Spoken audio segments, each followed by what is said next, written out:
నమస్తే, నేను మీ యష్మిత. ఈ టీవీ లైఫ్ ఆధ్యాత్మిక ఛానల్ జీవన యోగ కార్యక్రమానికి మీ అందరికీ స్వాగతం.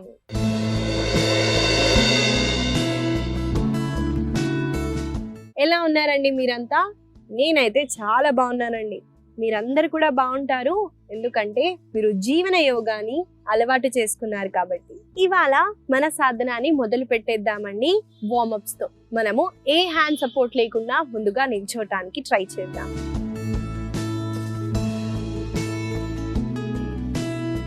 ఇవాళ మన వార్మప్స్ లో ముందుగా నెక్ జాయింట్ తో స్టార్ట్ చేద్దామండి. నెక్ ని హాఫ్ రొటేషన్స్ అయితే చేస్తున్నాం. ఇక్కడ చూడండి, ముందుగా శ్వాసని తీసుకుంటూ శ్వాస వదులుతూ చింతగా చెస్ట్ తీయండి. తెచ్చిన తర్వాత శ్వాసని తీసుకుంటూ చిన్ని కుడి వైపున, మళ్ళీ శ్వాసని వదిలేటప్పుడు కిందికి, మళ్ళీ శ్వాసని తీసుకుంటున్నప్పుడు ఎడమ వైపున. అంటే చిన్ని పైకి లిఫ్ట్ చేసేటప్పుడు శ్వాసని తీసుకోండి, చిన్ని కిందికి తీసుకొని వస్తున్నప్పుడు శ్వాసని వదలండి. ఈ మూమెంట్ని కంటిన్యూ చేయండి.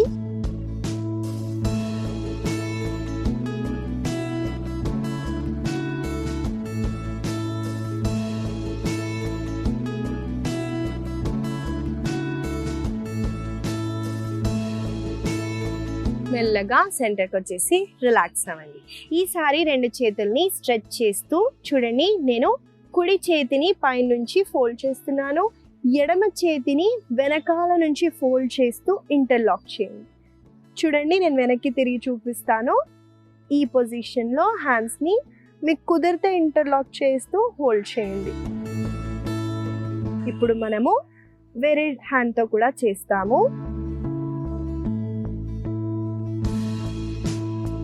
ఒక బ్యూటిఫుల్ స్మైల్తో ఈ మూమెంట్ని కంటిన్యూ చేయండి.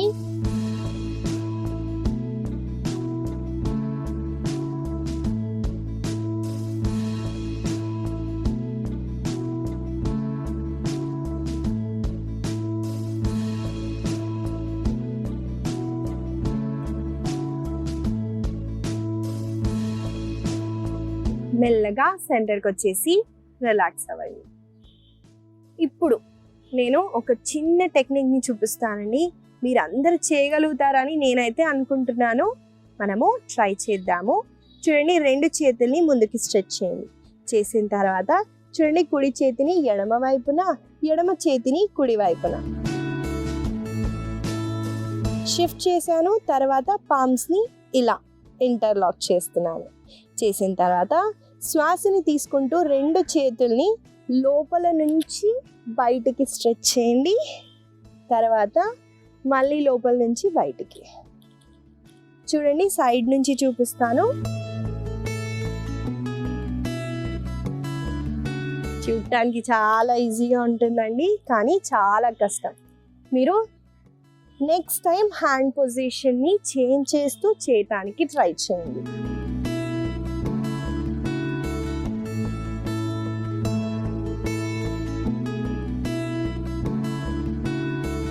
మెల్లగా రిలాక్స్ అవ్వండి. చూసారు కదండి, మనకు ఈ చిన్న టెక్నిక్ అండి, ఏం లేదు అందులో, జిమ్కి ఏం చేయలేదు నేను. చాలా ఈజీగా ఉంటుంది. అలాగే మనకి చేతుల్లో ఉన్న కండరాల దగ్గర కొన్ని దగ్గర చాలా మంచి స్ట్రెచ్ ఉంటుంది. దాన్ని అబ్జర్వ్ చేస్తూ చేయటానికి ట్రై చేయండి. నెక్స్ట్ మనం వార్మప్లో చూడండి, శ్వాసని తీసుకుంటూ కుడి కాళ్ళని పైకెత్తండి. అలాగే మీ కుడి కాళ్ళని తొడ దగ్గర ఇలా హోల్డ్ చేయండి. చేసిన తర్వాత యాంకిల్ రొటేషన్ చేయండి.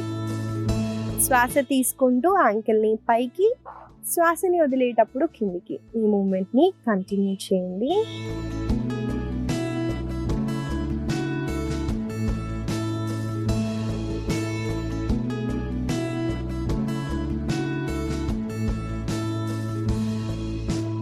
ఇప్పుడు రివర్స్ డైరెక్షన్లో చేద్దాం. బ్యాలెన్స్ చేయండి. బ్యాలెన్స్ అవుట్ అవుతుంది, కాకపోతే బ్యాలెన్స్ చేస్తూ యాంకిల్ మూమెంట్ని చేయండి.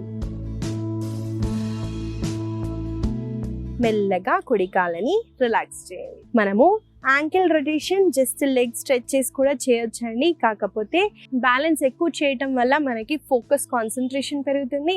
అలాగే కాళ్ళ కండరాలు కూడా స్ట్రెంత్ అవుతాయి. కాబట్టి మనము ఎడమ కాళ్ళతో కూడా చేద్దాము.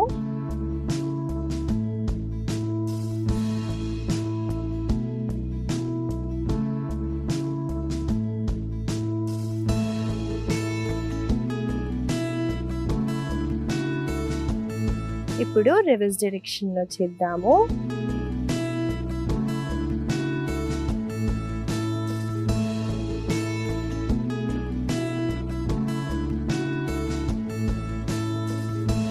మెల్లగా రిలాక్స్ అవ్వండి.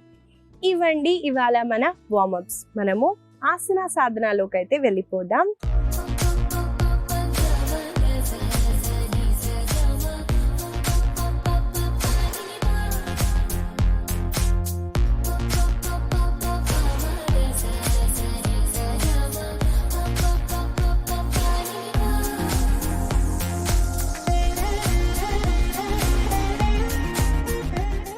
ఇవాళ మనం మొదటిగా చేయబోయే ఆసన పేరు విపరీత వీరభద్రాసన. దీన్ని ఇంగ్లీష్లో రివర్స్ వారియర్ పోజ్ అంటారండి. మనము ఈ ఆసన ఎలా చేయాలో ముందుగా చూద్దాము, తర్వాత కలిసి చేద్దాం. ఈ ఆసన చేయటానికి ముందుగా మనము తాడాసనాలో నిల్చోవాలి. తాడాసన అంటే 2 కాళ్ళని మోకాలని జోడిస్తూ ఒకసారి డీప్గా శ్వాసని తీసుకోండి.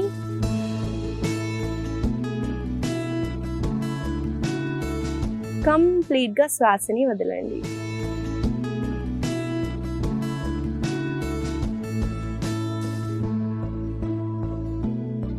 మెల్లగా కుడి కాళ్ళని వెనక్కి తీసుకెళ్ళండి. చూడండి, నా ముందున్న కాలు 90 డిగ్రీస్లో పెట్టాను, వెనకాలన్న కాళ్ళని 45 డిగ్రీస్ లోపల వైపున ప్లేస్ చేశాను. ఇప్పుడు కుడి చేతిని కుడి కాళ్ళపైన పెట్టండి. ఎడమ చేతిని చిన్ ముద్ర అంటే బొటన వేలు చూపుడు వేలు టచ్ చేస్తూ పెట్టాలి. శ్వాసని తీసుకుంటూ మీ ఎడమ చేతిని పైకెత్తండి. శ్వాసని వదిలేటప్పుడు ఎడమ మోకాలని బెండ్ చేస్తూ మనము థైని ప్యారలల్ తీసుకొస్తున్నాము. వన్స్ లెగ్ ఈ పొజిషన్కి వచ్చిన తర్వాత ఎంత అయితే అంత ఆర్చ్ బ్యాక్ చేయండి. మళ్ళీ స్లోగా శ్వాస తీసుకుంటూ పైకొచ్చి శ్వాసని వదిలేటప్పుడు మీ మోకాలని బెండ్ చేస్తూ ఆర్చ్ చేయండి. ఇదండి విపరీత వీరభద్రాసన. చూసారు కదా, మనం చేసేటప్పుడు నేను సైడ్ స్ట్రెచ్ ఎక్కువగా ఫీల్ అయ్యేటట్టు చేశానండి. ఇక్కడ నేను బ్యాక్వర్డ్ బెండింగ్ చేయలేదు, సైడ్ స్ట్రెచ్ అయితే చేశాను.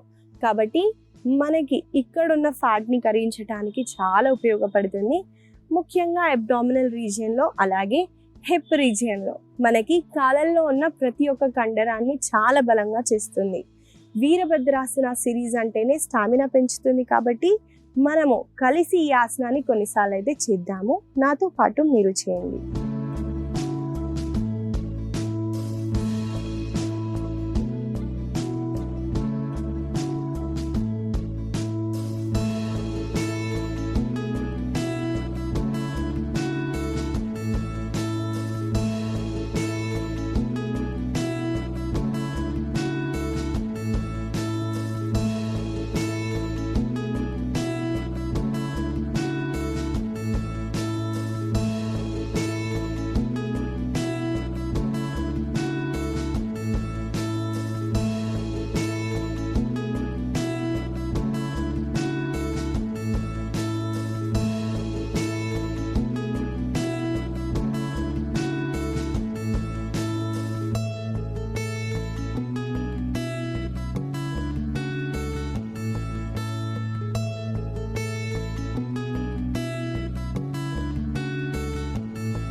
ఈ వెనకాల ఉన్న కాలు బెండ్ అవ్వకుండా స్ట్రైట్గా ఉంచడానికి ట్రై చేయండి.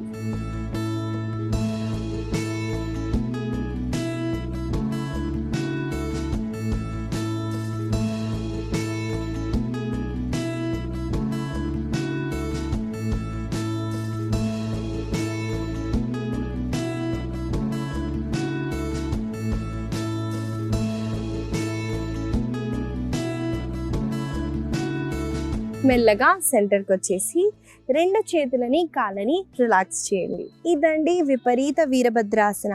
ఈ ఆసన వల్ల కలిగే లాభాలని చెప్పాను కాబట్టి దీన్ని మీరు తప్పకుండా ప్రతిరోజు ప్రాక్టీస్ చేయండి. మనము తర్వాత చేయబోయే ఆసన పేరు ఉత్థాన పృష్ఠాసన. దీన్ని ఇంగ్లీష్లో లిజర్డ్ పోజ్ అని అయితే అంటారండి. చూద్దాము ముందుగా ఎలా చేయాలో. ఈ ఆసన చేయటానికి నేను అధోముఖాలోకి వస్తున్నాను. ముందుగా చూడండి, చాలా ఈజీగా ఉంటుంది. ముందుగా శరీరాన్ని ఒక స్ట్రెయిట్ లైన్లో ఉంచుతూ శ్వాసని వదిలేటప్పుడు మీరు హిప్ని పైకి లిఫ్ట్ చేయండి. ఇప్పుడు శ్వాసని తీసుకుంటూ కుడి కాళ్ళని పైకెత్తుతూ కుడి కాళ్ళని కుడి చేతి దగ్గరికి తేవండి. తీసుకొచ్చిన తర్వాత చూడండి, సీట్ని కిందికి పుష్ చేస్తూ పైన చూడండి, ఆర్చ్ బ్యాక్ చేయండి. మళ్ళీ కాళ్ళని పైకి తీసుకెళ్ళి డ్రాప్.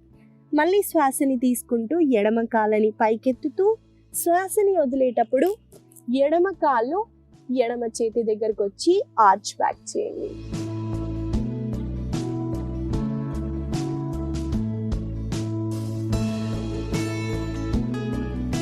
చూసారు కదండి, ఉత్థాన పృష్ఠాసన ఎలా చేయాలో చూపించాను. ముఖ్యంగా ఈ ఆసన చేసేటప్పుడు రిస్ట్ ఇంజ్యూరీస్ ఉంటే అవాయిడ్ చేయండి. ఎందుకంటే బాడీ వెయిట్ అంతా మన చేతుల మీదకే ఉంటుంది. కాబట్టి రిస్ట్ ఇంజ్యూరీ ఉన్నా, షోల్డర్ ఇంజ్యూరీ ఉన్నా, హిప్ ఇంజ్యూరీ ఉన్నా కూడా అవాయిడ్ చేయండి. ఈ ఆసన హిప్ ఓపెనింగ్ ఆసన కాబట్టి ఈ ఆసన వల్ల కలిగే లాభాలని మనము తర్వాత తెలుసుకుందాము. ముందుగా మనం కలిసి ఈ ఆసనాన్ని కొన్నిసార్లు అయితే చేద్దామండి.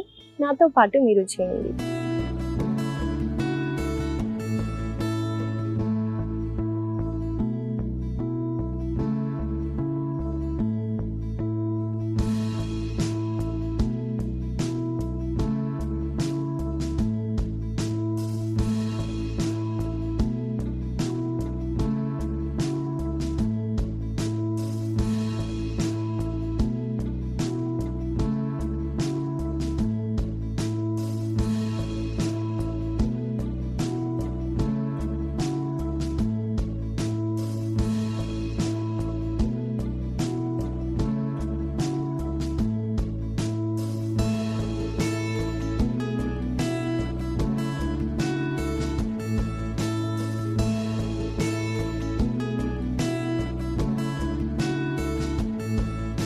మెల్లగా శిశు ఆసనాలో రెస్ట్ చేయండి.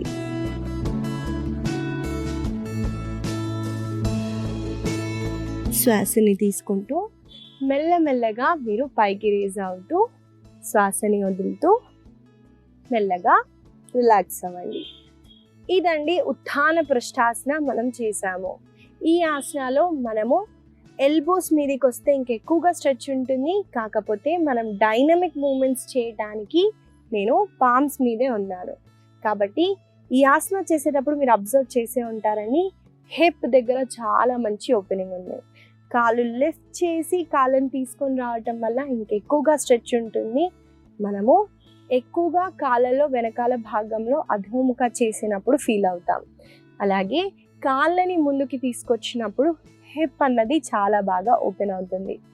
ఏదైనా స్టిఫ్నెస్ అన్నది స్టిఫ్నెస్ కాదండి, ఎమోషన్స్, ఫీలింగ్స్ చాలా మనం స్టోర్ చేస్తాం కాబట్టి స్టిఫ్ అవుతుంది. కాబట్టి మనము ఎక్కువగా అక్కడ మూమెంట్స్ చేయటం వల్ల మనకి స్టిఫ్నెస్ కాకుండా ఉంటుంది. అలాగే మన శరీరంలో ఉన్న టాక్సిన్స్ని కూడా మనం తీస్తున్నాం. అలాగే మనం చూసుకున్నట్టయితే హ్యాండ్ మీద ఎక్కువగా ప్రెషర్ పడుతుంది. హ్యాండ్ స్ట్రెంత్ చాలా బాగా పెరుగుతుంది. అలాగే ఆర్చ్ బ్యాక్ చేసేటప్పుడు మనకి లోవర్ బ్యాక్ మజిల్స్ అన్నవి స్ట్రెంథెన్ అవుతాయండి. చెస్ట్ ఓపెన్ చేస్తున్నాం కాబట్టి లంగ్స్ రిలేటెడ్ ఇష్యూస్ ఉన్నా కూడా మనము రెక్టిఫై చేయొచ్చు. కాబట్టి ఈ ఆసనాలో ఈ వేరియేషన్తో పాటు మీరు తప్పకుండా ప్రతిరోజు ప్రాక్టీస్ చేయండి. మనము తర్వాత చేయబోయే ఆసన పేరు విపరీత శలభాసన. ముందుగా చూద్దామండి ఈ ఆసన ఎలా చేయాలో. ఈ ఆసన చేసే ముందు ఎవరైనా ప్రెగ్నెంట్ లేడీస్ ఉన్నా, మెన్స్ట్రుయేషన్ సైకిల్లో ఉన్న, అబ్డామినల్ స్టమక్ మనకి ఏదైనా సర్జరీలు అయినా కూడా మీరు కడుపు మీద పడుకోవడం అవాయిడ్ చేయండి. అలాగే అన్నం తిన్న తర్వాత కూడా తప్పకుండా మీరు స్టమక్ మీద పడుకోవద్దండి. ఒక 2 hours ఆగి పడుకోండి, చాలా రిలీఫ్ ఉంటుంది. కాకపోతే అన్నం తిన్న వెంటే పడుకోకుండా ఉండండి. ఇంకా చాలా మంది పడుకునేటప్పుడు కూడా, అంటే నిద్రలో కూడా ఫస్ట్ వెనక్కి పడుకుంటేనే నిద్ర వస్తుందని. అలా చేయకుండా ఉండటం మీరు అలవాటు చేసుకోండి. ఎప్పుడైనా కొన్ని క్షణాలు అలా ఉండొచ్చు, కాకపోతే ఎప్పుడు అలా పడుకొని ఉండటం మన శరీరానికి మంచిది కాదు. దీని గురించి నేను మళ్ళీ చెప్తానండి, ఏ వైపును ఫేస్ చేసి పడుకోవాలి యోగా సాధన చేసే వాళ్ళన్నది నేను మళ్ళీ చెప్తాను. ముందుగా చూద్దాము విపరీత శలభాసన ఎలా చేయాలో. ఈ ఆసన చేయటానికి నేనైతే నా పొట్ట వైపున వెళ్తున్నానండి. వన్స్ మనము ఈ పొజిషన్లో ఉన్న తర్వాత హ్యాండ్స్ని మీ హెడ్ వైపున స్ట్రెచ్ చేయడానికి ట్రై చేయండి. శ్వాసని తీసుకుంటూ చూడండి, కుడి చేతిని ఎడమ కాళ్ళని పైకెత్తండి. మోకాళ్ళని చేతుల్ని స్ట్రెయిట్గా ఉంచుతూ కాళ్ళని చేతుల్ని పైకెత్తండి. చాలామంది చేసే కామన్ మిస్టేక్ ఇలా చేస్తారు. స్ట్రెచ్ చేస్తూ మీరు హోల్డ్ చేయండి. మళ్ళీ మెల్లగా డౌన్ అవుతూ ఈసారి వేరే సైడ్ మనము చేస్తాం. చూసారు కదండి, జస్ట్ యష్మిత ఒక కాళ్ళు ఒక చెయ్యి ఎత్తటం కదా అని మీరు అనుకుంటే, చెయ్యి కాలు ఎత్తేటప్పుడు మన చేతిలో ఉన్న కండరాలు కాళ్ళల్లో ఉన్న కండరాలని మనము స్క్వీజ్ చేసి లిఫ్ట్ చేస్తున్నాం. అలాగే మీరు చూసుకున్నట్టయితే నేను ఆపోజిట్ చేయి ఆపోజిట్ కాళ్ళని చెప్తున్నాను కాబట్టి స్పైన్కి చాలా మంచి స్ట్రెచ్ అయితే ఉంటుంది. దాన్ని అబ్జర్వ్ చేస్తూ మీరు ఈ ఆసనాన్ని చేయడానికి ట్రై చేయండి. మనము కలిసి ఈ ఆసనాన్ని కొన్నిసార్లు అయితే చేద్దాము. నాతో పాటు మీరు చేయండి.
మెల్లగా మకరాసనాలో రెస్ట్ చేయండి.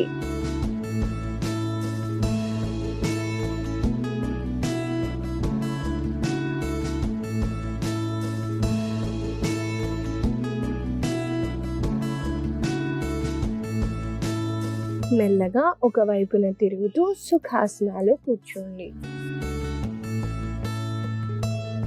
ఇదండి విపరీత శలభాసన. ఈ ఆసన వల్ల కలిగే లాభాలని చెప్పాను.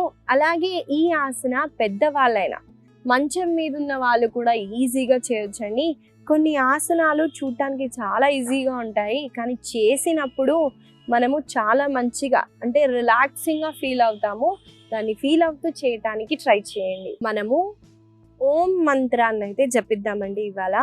ఓం అన్న శబ్దంతో చాలా మన వైబ్రేషన్స్ కానివ్వండి, మన చుట్టుపక్కల చాలా బాగా ఉంటుంది. ఫస్ట్ మనం జపం చేద్దాము, తర్వాత మీరే అబ్జర్వ్ చేస్తారు. నాతో పాటు మీరు చేయండి. శ్వాసని తీసుకోవాలండి. శ్వాసని వదిలేటప్పుడే చాలామంది ఓం చాంటింగ్ని తప్పుగా చాంట్ చేస్తారు. చూపిస్తానండి. ఓ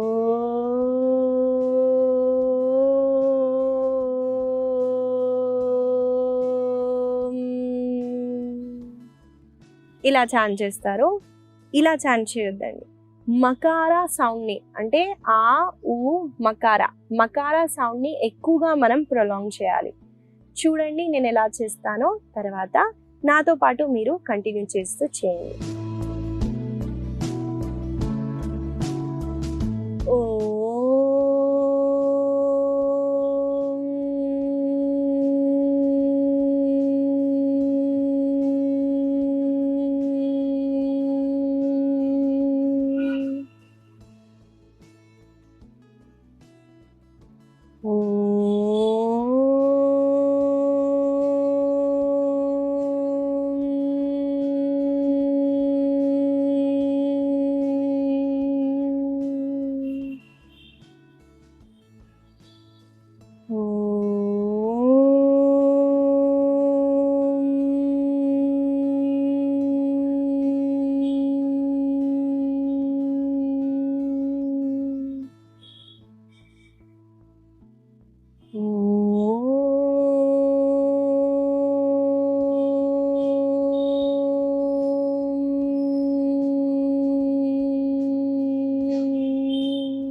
మెల్లగా రిలాక్స్ అవుతూ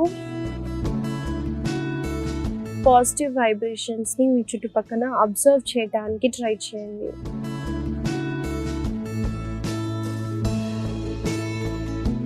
మెల్లగా 2 చేతుల్ని జోడిస్తూ మనము శాంతి మంత్రాన్ని అయితే జపిద్దామండి. నాతో పాటు మీరు చేయండి. ఓం శాంతి శాంతి శాంతి.